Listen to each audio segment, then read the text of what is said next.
vois donc que si Dieu élimine la loi, il y aura encore quoi sur terre pour fermer la bouche des gens? Rien du tout. Qui sera encore le pédagogue pour amener les gens à Christ? Personne. Puisque c'est la loi qui agit comme un pédagogue qui mène les gens à Christ. Et maintenant, quand nous sommes en Christ, nous ne sommes plus sous ces pédagogues.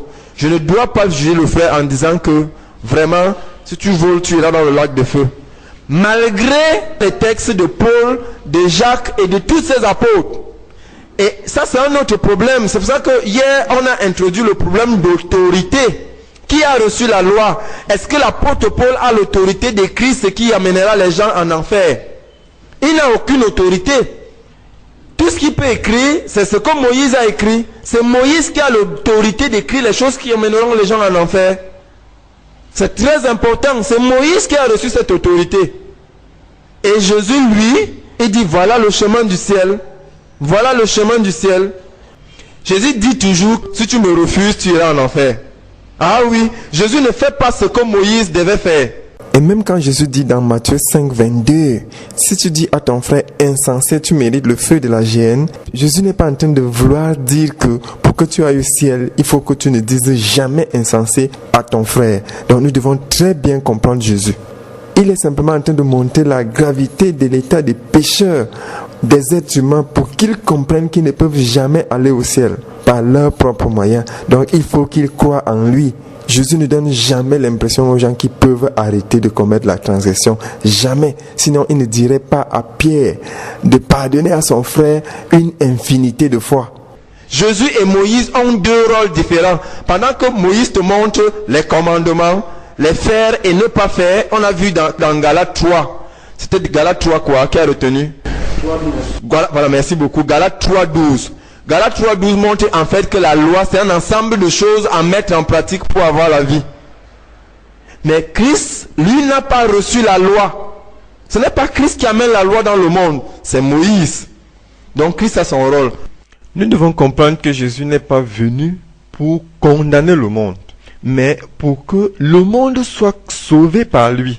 Donc Jésus n'est pas venu avec la loi, parce que la loi c'est pour la colère de Dieu.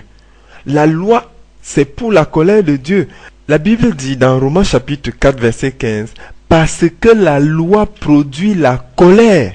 La loi produit la colère. Donc Jésus n'est pas venu sur terre pour donner la loi aux gens. Donc Jésus n'est pas là pour te dire que si tu commets l'adultère, tu iras en enfer. Pas du tout. Ça, ce n'est pas le langage de Jésus. Mais beaucoup de chrétiens aujourd'hui, parce qu'ils comprennent très mal les textes de l'apôtre Paul, sont confus et pensent que dans la nouvelle alliance aussi, on doit dire aux gens que si tu fais ceci, tu iras en enfer. Si tu voles, tu iras en enfer. Si tu commets l'adultère, tu iras en enfer. Parce qu'ils ont lu ça dans un texte de l'apôtre Paul, ou bien parce qu'ils ont lu ça dans Apocalypse 21, 8. Quand l'apôtre Paul, par exemple, écrit, il écrit en prenant pour acquis que les gens ne sont plus sous la loi. Voilà comment écrit l'apôtre Paul.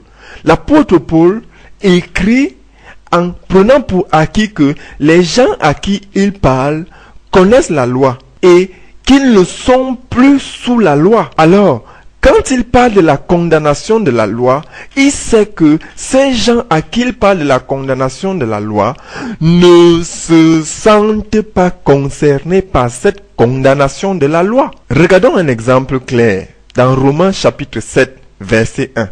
Qu'est-ce que l'apôtre Paul dit? L'apôtre Paul dit, « Ignorez-vous, frères, entre parenthèses, car je parle à des gens qui connaissent la loi. » Chapitre 7, verset 1 de Romains. Il parle à des gens qui connaissent la loi.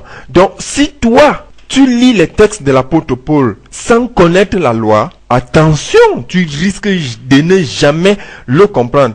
Je ne dis même pas que tu risques. Je te garantis que tu ne le comprendras jamais. Et regardez très bien. Romains, ce n'est pas l'épître aux Hébreux pour qu'on puisse dire que non, ça c'est une lettre qui a été écrite aux gens qui connaissent la loi et que nous ne sommes pas les Hébreux comme certaines personnes aiment à dire pour se trouver des excuses. Il n'y a pas de problème, ils peuvent continuer à se trouver des excuses. Nous devons comprendre que c'est pas la loi que nous devons mourir à la loi pour vivre pour Dieu. Ça c'est l'épître aux Romains. C'est l'épître aux Romains. Les Romains ne sont pas les Hébreux. Si l'apôtre Paul peut écrire aux Romains en leur disant, car je parle à des gens qui connaissent la loi. Nous aussi, étant des incirconcis selon la chair, comme les Romains, nous devons aussi connaître cette loi afin de comprendre le texte de l'apôtre Paul. Regardons par exemple, pour vous prouver encore que quand l'apôtre Paul parle aux chrétiens, il suppose que ces chrétiens connaissent la loi et qui ne sont pas sous la loi et qui ne se sentiront point condamnés par la condamnation de la loi. Regardons encore ce que l'apôtre Paul dit dans le même chapitre 7 au verset 4. De même, mes frères, vous aussi, vous avez été, par le corps de Christ, mis à mort en ce qui concerne la loi. C'est par la loi que je suis mort à la loi pour vivre pour Christ. Vous vous souvenez? Je vous ai dit ça tantôt. Regardons très bien ce que l'apôtre Paul écrit. Vous avez été par le corps de Christ mis à mort en ce qui concerne la loi pour que vous apparteniez à un autre. Qu'est-ce que nous devons comprendre? Au lieu de voir la condamnation dans chaque passage de la Bible que l'apôtre a écrit en disant que les voleurs n'hériteront point le royaume de Dieu et nous sentir concernés, nous devons chercher à connaître la loi, à connaître l'accomplissement de la loi, de façon que quand l'apôtre Paul écrit, que nous ne nous sentions pas concernés par la condamnation de la loi, parce que tout ce que dit la loi, elle le dit à ceux qui sont sous la loi. Parce que tout ce que dit la loi, elle le dit à ceux qui sont sous la loi. Et si tu te sens condamné par la loi, ça signifie que tu es sous la loi. Et je te garantis, tu iras dans le lac de feu. À moins que tu atteignes la fin de la loi. En mourant à la loi, en comprenant exactement ce que signifie l'accomplissement de la loi. Je dis cela pourquoi? Parce que j'ai dit de façon brève que l'apôtre Paul n'a aucun pouvoir d'écrire un code qui amène les gens dans le lac de feu. Parce qu'il n'a pas reçu la loi. Alors, même quand il dit tous les voleurs n'hériteront point le royaume de Dieu, il n'est pas en train d'inclure les chrétiens nés de nouveau qui ne sont plus sous la loi. Évidemment, un chrétien n'est chrétien que s'il n'est plus sous la loi. Un individu n'est né de nouveau que s'il n'est plus sous la loi. Donc, il n'est pas en train d'impliquer dans cette condamnation de la loi ceux qui sont en Christ, parce que ceux qui sont en Christ ont atteint la fin de la loi. Ils ont atteint la fin de la loi. Et quand l'apôtre Paul écrit aux chrétiens, il suppose que ces chrétiens eux-mêmes savent que ils ont atteint la fin de la loi et que depuis très longtemps, avant qu'ils ne deviennent chrétiens, leur bouche s'était fermée. Et c'est parce que leur bouche s'était fermée qu'ils sont devenus chrétiens en acceptant la justice de Dieu par Jésus-Christ. Et maintenant, ils ne peuvent plus être coupables devant la condamnation de la loi, puisqu'ils ne sont plus sous la loi, étant donné que tout ce que dit la loi, elle le dit à ceux qui sont sous la loi, pour que toute bouche soit fermée. La mienne a été fermée depuis très très longtemps. Quand on vient me dire maintenant que les voleurs iront dans le lac de feu, tu veux que ça me fasse quoi? Ça ne me dit rien du tout. Ça me rassure simplement que j'ai bien fait d'abandonner la justice de la loi pour m'accrocher à Jésus-Christ. Ça me rassure simplement que j'ai fait le bon choix. Au lieu de me mettre à trembler que s'il m'arrive de voler, j'irai dans le lac de feu. Qui dans ce monde peut garantir que jusqu'à la fin de ses jours, il ne va pas voler? Personne. Personne. Même si tu es dans l'abondance aujourd'hui, tu peux te retrouver dans le dénuement total demain. Il peut arriver une situation de tremblement de terre, par exemple, comme c'est arrivé en Haïti. Tu penses que si tu étais en Haïti, tu voyais un morceau de pain, tu ne le prendrais pas? Est-ce que tu sais que la loi interdit de ramasser quelque chose par terre?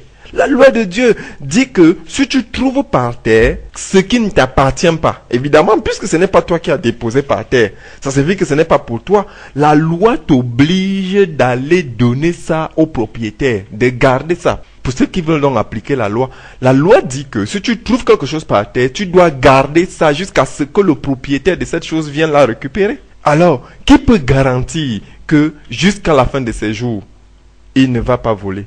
Il n'y a personne. Personne ne peut garantir. Si toi tu peux garantir, tant mieux, il n'y a pas de problème. Tu peux être justifié par la loi. Ça t'engage, ça te regarde.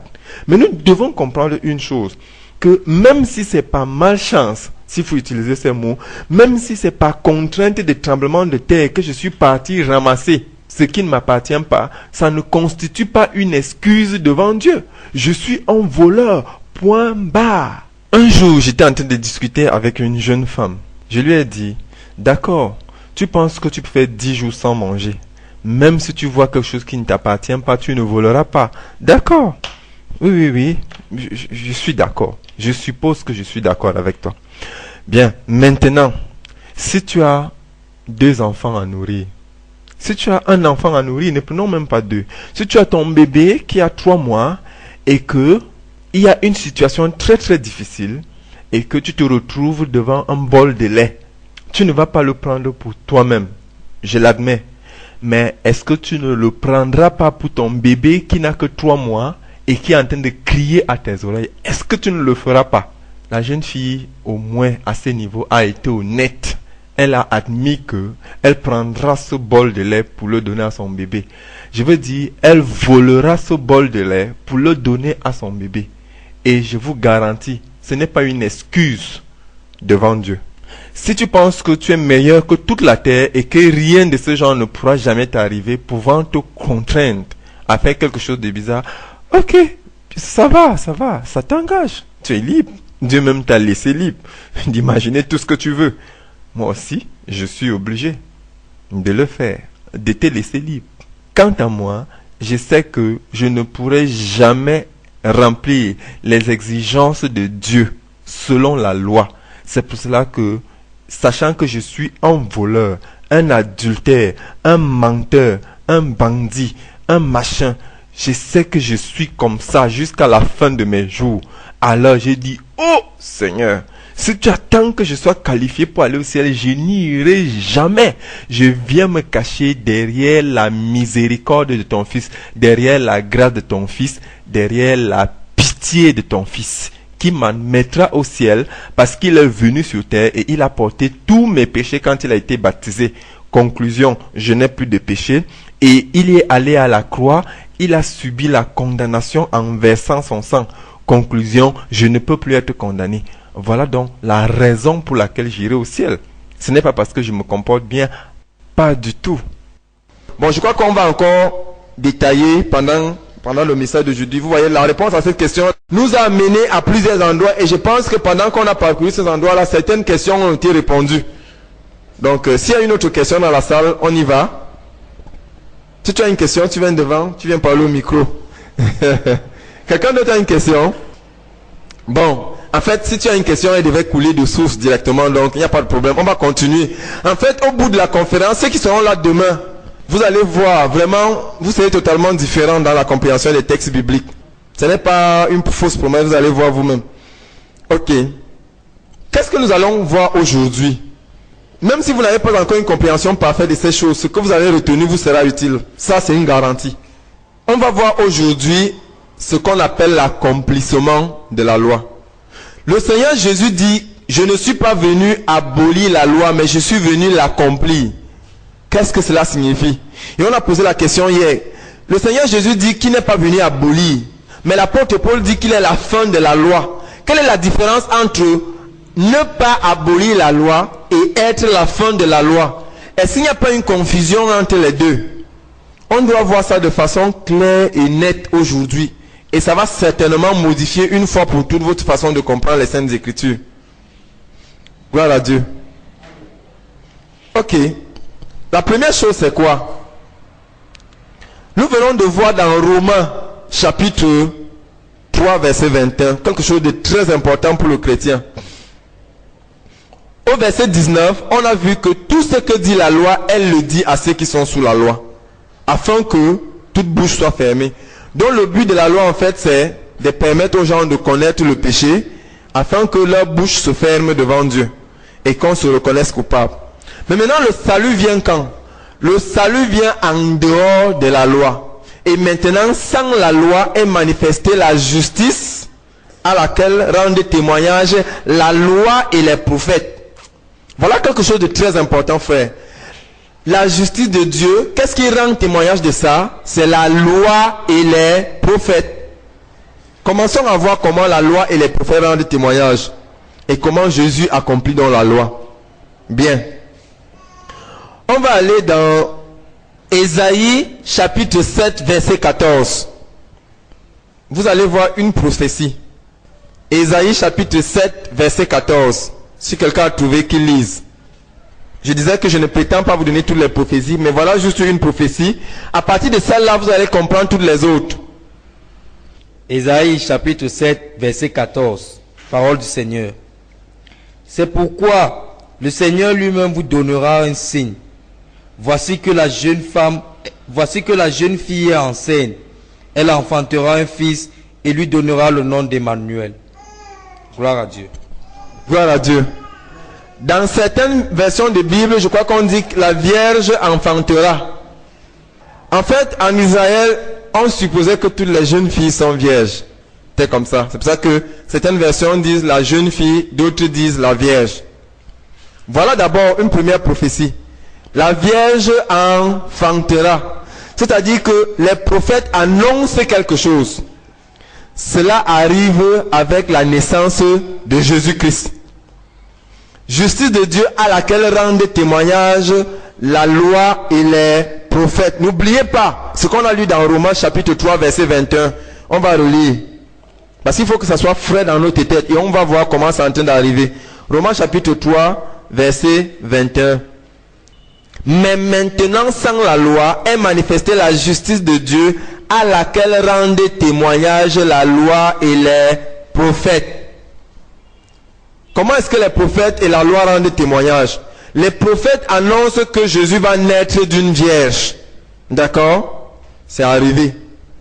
Est-ce qu'on a besoin de démontrer ça? Nous tous nous croyons ici que Marie était vierge à la naissance de Jésus. Ça, on n'est pas là pour résoudre ce genre de problème. Bien.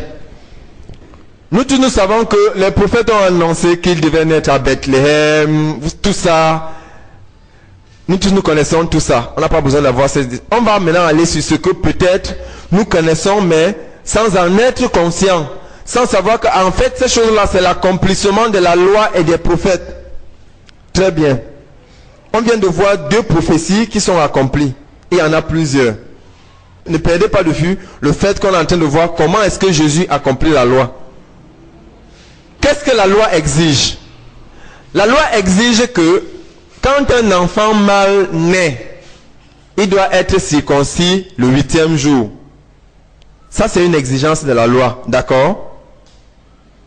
Ça, c'est une exigence de la loi. Qu'est-ce qui se passe avec Jésus? Nous avons la réponse. Luc chapitre 2, verset 21. Le 8e jour auquel l'enfant devait être circoncis étant arrivé, on lui donna le nom de Jésus, nom qu'avait indiqué l'ange avant qu'il fût conçu dans le sein de sa mère. L'exigence de la loi. La loi veut que quand un enfant mâle naît, qu'il soit circoncis le 8e jour. Et la Bible dit justement, le 8e jour auquel l'enfant devait être circoncis, étant arrivé, alors on lui donna le nom de Jésus. Regardons dans Genèse chapitre 17 verset 12. Si quelqu'un a trouvé, qu'il lise. Genèse chapitre 17 verset 12. Le Seigneur déclare: tous vos garçons seront circoncis quand ils auront 8 jours de génération en génération. Voilà, tu circonciras de même tous les esclaves nés chez toi. Gloire à Dieu. Ce passage dit que tous vos garçons seront circoncis le 8e jour. On est en train de lire ce passage-là dans Genèse. Frère, soyez éveillés. On est en train de lire ce passage-là dans Genèse. C'est pour ça qu'on dit que la circoncision vient des patriarches. Est-ce que vous avez compris? Est-ce que vous comprenez très bien? Parce que cet ordre-là est donné à Abraham. D'accord? Dieu ici, il n'est pas en train de parler à Moïse. Il est en train de parler à Abraham. C'est pour ça qu'on dit que la circoncision vient des patriarches. D'accord? Très bien. Les patriarches, c'est qui? Abraham, Isaac et Jacob. Dieu d'Abraham, Dieu d'Isaac, Dieu de Jacob. Voilà les 3 patriarches. On est d'accord, non? Voilà le patriarche. Ok. Maintenant, cette circoncision qui avait été donnée au patriarche a été donnée aux enfants d'Israël à travers qui? À travers Moïse. Je crois qu'on a parlé de ça hier. Ainsi donc, on va lire Lévitique chapitre 12 verset 3. Le 8e jour, l'enfant sera circoncis. Je vais lire à partir du verset 1. L'Éternel parla à Moïse et dit, parle aux enfants d'Israël et dit, lorsqu'une femme deviendra enceinte et qu'elle enfantera un mâle, elle sera impure pendant 7 jours. Elle sera impure comme au temps de son indisposition menstruelle. Le 8e jour, l'enfant sera circoncis. Frère, ces choses-là, ça semble anodin, mais c'est tellement profond. Regardez, la circoncision vient des patriarches, mais elle a été donnée aux enfants d'Israël à travers Moïse. Et c'est pour cela qu'on a vu hier que le Seigneur Jésus la considère comme étant la loi. Très important. La circoncision donc c'est la loi. Ok. De nos jours, la circoncision ne pose pas de problème à l'église. Parce que les enfants soient circoncis ou pas, le 8e jour, le 1e jour, personne n'y gagne rien du tout. Mais la dîme, elle est un véritable problème. Beaucoup de gens soutiennent que parce que la dîme vient des patriarches, elle n'est pas la loi. En fait, quand vous regardez la petite étude que nous venons d'effectuer avec la circoncision, vous allez conclure avec beaucoup de facilité que la dîme, c'est la loi. Mais ne nous contentons pas de faire juste une référence à une étude faite. Faisons une étude avec la dîme. Le seul argument que les défenseurs de la dîme présentent est le suivant. Étant donné que la dîme vient des patriarches, on ne peut pas la considérer comme la loi. Mais ce n'est pas correct, parce que la dîme, autant que la circoncision, viennent toutes des patriarches. Pour la circoncision, c'est Genèse chapitre 17, verset 12. Et pour la dîme, c'est Genèse chapitre 14, verset 20. Maintenant, Jésus considère, comme nous l'avons vu, que la circoncision étant donnée aux enfants d'Israël à travers Moïse, elle fait partie de la loi. Donc le test est simple. Il suffit de vérifier aussi si la dîme a été donnée aux enfants d'Israël à travers Moïse. On peut voir par exemple Lévitique chapitre 27, verset 30. Nombre chapitre 18, verset 21. Il est écrit, « Je donne comme possession aux fils de Lévi toute dîme en Israël pour le service qu'ils font, le service de la tente d'assignation. » Tout le monde sait que Nombre, c'est l'un des livres de la loi qui a été donnée aux enfants d'Israël par Moïse. Alors, si Jésus devait donc en parler, il allait dire de la même façon que Moïse ne vous a-t-il pas donné la dîme? Non pas qu'elle vienne de Moïse, parce qu'elle vient des patriarches. Mais vous donnez la dîme pour que la loi de Moïse soit respectée. Il allait dire exactement la même chose et personne ne peut prouver le contraire. Alors, quelle est donc la différence entre la dîme et la circoncision? Pourquoi dans les églises, la circoncision ne pose pas de problème? Que des gens fassent la circoncision ou pas, ça ne pose pas de problème. Alors que, de l'autre côté, la dîme fait des ravages. Pourtant, contrairement à ce qu'on peut penser, ne pas être circoncis en Israël était plus grave que ne pas donner la dîme. Être incirconcis signifiait ne pas du tout appartenir au peuple de Dieu. Le problème est simple. La dîme, c'est de l'argent. Ok, je ne vais pas faire beaucoup de commentaires dessus. Mais revenons encore dans les Saintes Écritures. Dans Hébreux chapitre 7, verset 5, il est reprécisé que la dîme c'est la loi. Il est écrit, ceux des fils de Lévi qui exercent le sacerdoce ont d'après la loi l'ordre de lever la dîme sur le peuple. Regardons très bien la précision. Ont d'après la loi. Est-ce qu'il y a deux lois qui ont été données aux enfants d'Israël? C'est la loi de Moïse. Est-ce qu'on peut dire autre chose? Et la parole de Dieu précise dans Jean chapitre 1 verset 17 que la loi a été donnée par Moïse. Alors, que pouvons-nous dire encore? Je crois qu'il faut comprendre quelque chose de très simple. Les enfants de Dieu ne doivent pas se maintenir sous le joug de la loi en gardant la dîme. Les enfants de Dieu doivent comprendre que dans la nouvelle alliance, ils ont la liberté de faire des dons pour le service du Seigneur. Et des dons n'ont pas de limite. Quelqu'un peut bien se sentir libre de donner la totalité de son salaire comme offrande à l'Éternel. Alors, pourquoi est-ce que les enseignants dans les églises doivent maintenir les chrétiens sous la conscience de la dîme? Pourquoi dire vous devez donner la dîme alors que le fait même de parler de la dîme est déjà une référence à la loi? Qu'on le veuille, qu'on ne le veuille pas. Il ne faut pas qu'on dise que c'est une dîme libre. Non, il n'y a pas de dîme libre. La dîme est obligatoire parce que la loi est obligatoire. Alors, pourquoi maintenir les gens sous la conscience de la loi alors qu'ils sont supposés avoir atteint la fin de la loi? Ok, ce n'était qu'une parenthèse. Donc voilà ce qui se passe. La loi exige que les enfants mâles soient circoncis le 8e jour. Le Seigneur Jésus est circoncis le 8e jour. Vous savez ce qui est en train de se passer?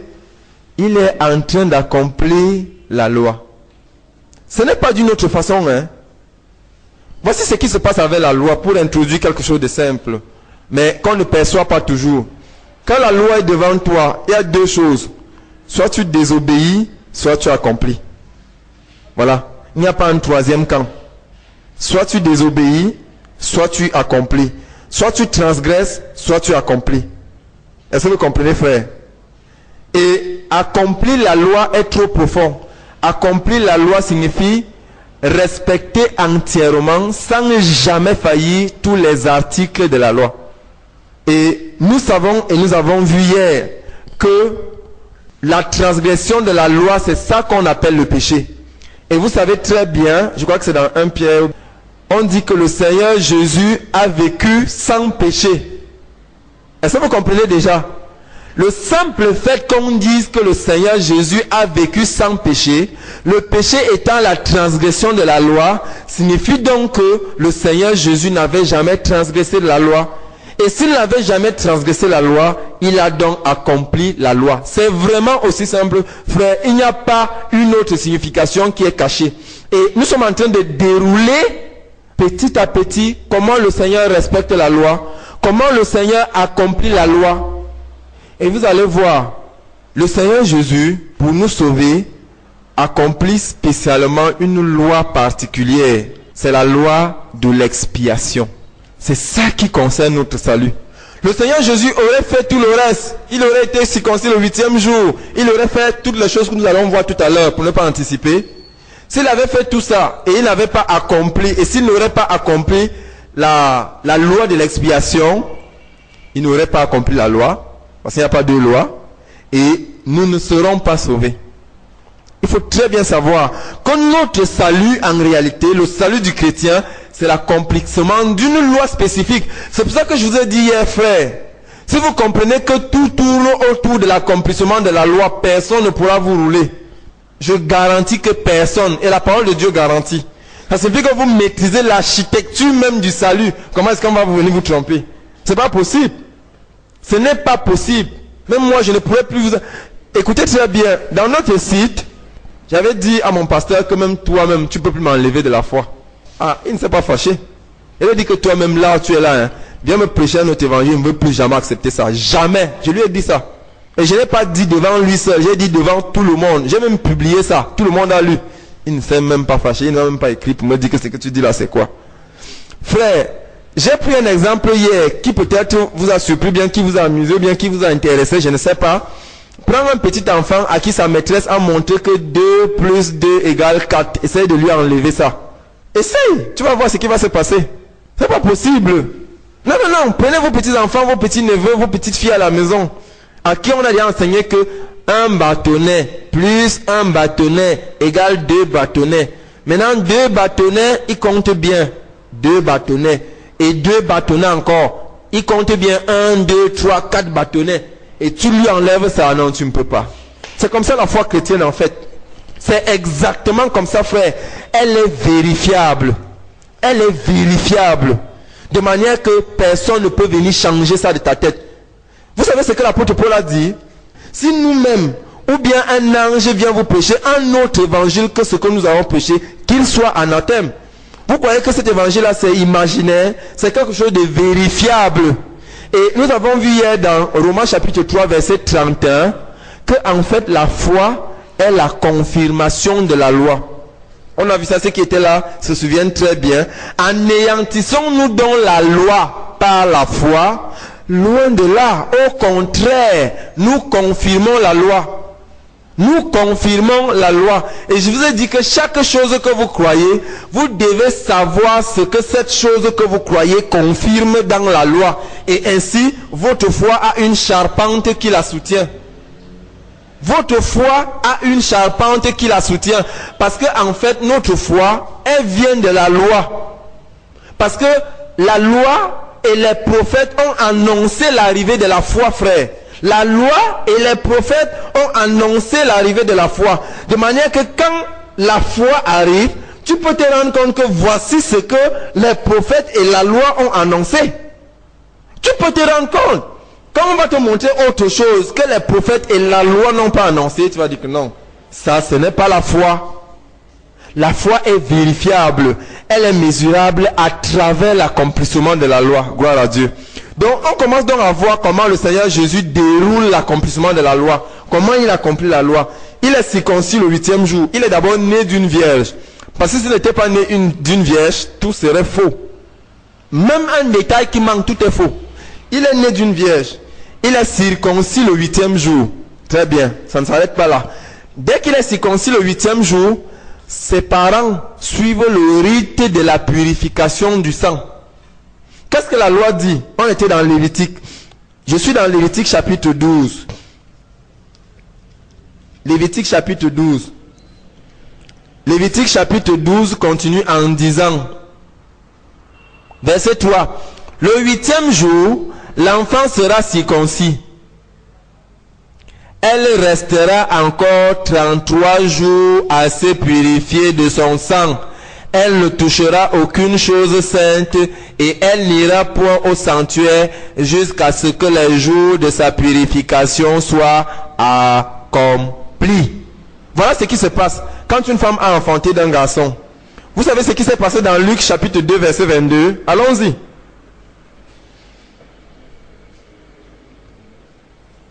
Luc chapitre 2 verset 22. Frère, vous allez voir quelque chose. Verset 22. Et quand les jours de leur purification furent accomplis, selon la loi de Moïse, vous entendez? Et quand les jours de leur purification furent accomplis, selon la loi de Moïse, Marie, Joseph et Marie le portèrent à Jérusalem pour le présenter au Seigneur. Suivant ce qui est écrit dans la loi du Seigneur encore. Tout mâle premier-né sera consacré au Seigneur. Si vous lisez Exode chapitre 13 verset 2, vous allez le lire. Donc vous pouvez relever seulement la référence. Ceux qui ont lu second peuvent facilement voir la référence. Je pense que d'autres versions de Bible ont aussi ces références-là. Il faut vérifier pour que vous voyez comment notre foi a une structure, a une charpente qui la soutient. Donc, les gens me raconter que Jésus n'a pas accompli la loi alors que je vois de mes propres yeux comment tout ce qui était en train de se passer dans sa vie était l'accomplissement de ce que la loi avait annoncé. On est d'accord? C'est clair, c'est vérifiable, c'est palpable, frère. On ne peut pas nous dévier de ça. Ce n'est pas possible. Ce n'est pas possible. Très bien. On continue. Verset 24. Et pour offrir en sacrifice, je commence au verset 23. Suivant ce qui est écrit dans la loi du Seigneur, tout mâle premier-né sera consacré au Seigneur. Et pour offrir en sacrifice 2 tourterelles ou 2 jeunes pigeons, comme cela est prescrit dans la loi du Seigneur. Vous comprenez très bien. C'est-à-dire que quand ils sont allés présenter l'enfant au Seigneur, ils ont offert 2 tourterelles ou bien 2 pigeons. On ne précise pas, on dit 2 ou 2. Est-ce que vous savez ce que ça signifie? Simplement l'indication là. Quand je connais la loi, je comprends directement que les parents de Jésus étaient pauvres. Directement. Vous savez, vous voyez jusqu'à quel niveau la connaissance de la loi peut vous renseigner, même sur la personne même des parents de Jésus. Cette simple indication qui dit que ils ont offert 2 tourtereaux, ou bien 2 tourterelles, ou bien 2 pigeons, est une indication claire, sans aucun doute qu'ils étaient pauvres. Allons vérifier dans la loi, vous allez voir. Lévitique chapitre 12. Je crois que c'est le dernier verset du chapitre 12. Ok. Voilà. Commençons au verset 7. Le sacrificateur les sacrifiera devant l'Éternel et fera pour elle l'expiation. Et elle sera purifiée du flux de son sang. Telle est la loi pour la femme qui enfante un fils ou une fille. Si elle n'a pas de quoi se procurer un agneau, elle prendra 2 tourterelles ou 2 jeunes pigeons. C'est clair? C'est clair. Si elle n'a pas de quoi n'est-ce pas, trouver quoi? Trouver un taureau ou bien un bouc ou bien je ne sais pas quoi, elle prendra, relisons. Si elle n'a pas de quoi se procurer un agneau, ça signifie que Marie était incapable d'avoir un agneau. Oui, c'est la loi. Marie était pauvre, Joseph était pauvre. C'est normal qu'ils soient partis accoucher Jésus dans la maison des animaux. Il n'y avait pas de quoi s'offrir les meilleurs endroits. Mais on n'a même pas besoin de commenter dessus. La loi dit que c'est quand quelqu'un est incapable de trouver un agneau qui va apporter des tourterelles, gloire à Dieu. Donc on a déjà vu que Jésus est né d'une vierge. Les prophètes l'ont annoncé. Il a été circoncis le 8e jour. C'est la loi qui le veut. Sa maman se purifie du sang selon la loi de Moïse, c'est-à-dire pendant 33 jours après la circoncision. C'est la loi qui le veut. Ensuite, maintenant, on va présenter l'enfant au Seigneur. C'est les exigences de la loi. Exode, je vous ai donné la référence. Ensuite, maintenant, à la fin de cela, on offre 2 tourterelles. C'est encore les exigences de la loi.